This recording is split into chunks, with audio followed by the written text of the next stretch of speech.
Welcome to the Ancestral Findings Podcast.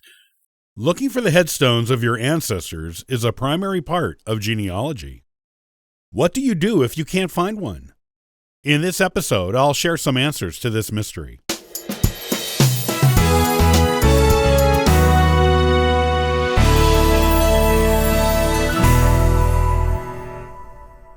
Looking for the graves of our ancestors is a basic part of genealogy. The headstones provide a tangible link between us and those who came before us. It is something, and often the only thing, that we can touch that is intimately associated with that ancestor. Standing on the ground over which their earthly remains lay is as close as we'll ever get to the more ancient ancestors we never personally knew.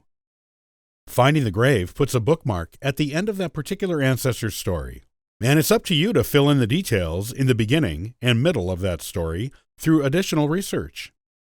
It also tells you a lot about where that ancestor lived and what his or her life might have been like in that place long ago. But what if you can't find the grave? Not everyone has one that is easily located. Some may not have one at all, such as if they were buried at sea, or lost at sea, or were among the missing in a war, in which case all you may know is that they are buried on the battlefield somewhere. Here are some of the most common reasons why you may not be able to easily find a grave, or find one at all, and what to do about it. The town where your ancestor lived had no cemetery. This was not uncommon in early colonial times, and sometimes even into the later colonial era. Pioneers to the west in the mid to late 19th century may also have encountered this problem. If there was no town cemetery, your ancestors had two options for burial. Use the closest cemetery. The closest cemetery may have been a town or even a few towns away. As long as a funeral procession could get there and back on foot in a day, the person was usually buried there. So, if you're looking for a headstone for your ancestor in the town in which they lived and can't find one, try looking in cemeteries in neighboring towns. Even if the town has a cemetery now, it may not have had one during the time of your ancestor. Such was the case with Salem, Massachusetts. For the first decade or two of its existence, it had no cemetery. People were taken to Ipswich for burial in the ancient cemetery there instead. Salem had its own cemeteries by the 1600s, but early colonial ancestors were probably buried in Ipswich. Use the family property. This was another common option when a cemetery wasn't available nearby, or plots in it were too expensive to purchase. Roadsides and even some front and backyards of private houses all over New England have these little family cemeteries, which are protected by the state. In many cases, though, no headstones were used. In order to know if your ancestor was buried on private property, you will need an obituary or some other ancient document, such as a will, to prove it. The headstone is no longer there, or never was.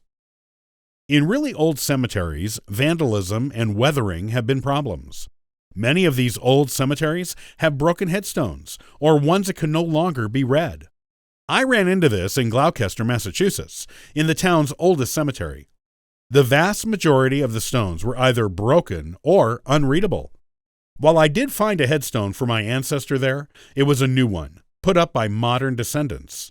A railroad track had been built through the cemetery, and the actual burial spot of my ancestor was believed to be under the track, or in the woods beyond it, where the cemetery used to extend. Some graves originally had headstones, but they were made of wood and destroyed through weather or vandalism or age long ago. Other times, no headstone was ever there, either because the ancestor's family couldn't afford it, or, as in the case of Quakers, their religion preached against headstones as symbols of vanity. If you think your ancestor is buried in a particular cemetery, but there is no headstone, or no readable one for you to be sure it's him or her, you can go to the town hall or town historian to see if they have a map of burials in that particular cemetery. If they do, you can use the map to find the grave. If there is no map, as in the case with most ancient cemeteries, you may never actually be sure of the exact spot your ancestor is buried. If you can find an obituary or will that provides the information, you will at least know they are there somewhere, If it is the only cemetery to exist in the town where your ancestor died, you can also be content knowing they are there, and you visited the place, even if you didn't find the exact location. While it can be frustrating to not be able to find a headstone, it is a jumping-off point for doing additional genealogical detective work. A headstone may, in fact, exist, just not where you expected it to be. It is your job to track it down. If there was a headstone that is gone now, or if there never was one, you might be able to find a map showing where your ancestor is buried in a particular cemetery. If not, knowing the cemetery they are most likely to be in and visiting it to pay your respects to your ancestor is the most you can do.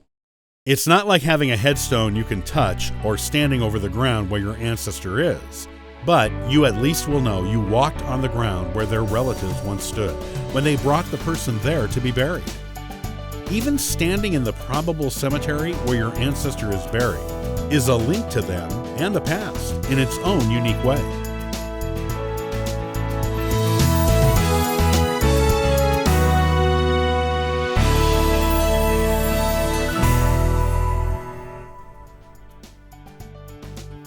Thanks for listening to the Ancestral Findings podcast. Visit ancestralfindings.com and download a free ebook and sign up for the historical postcard giveaway.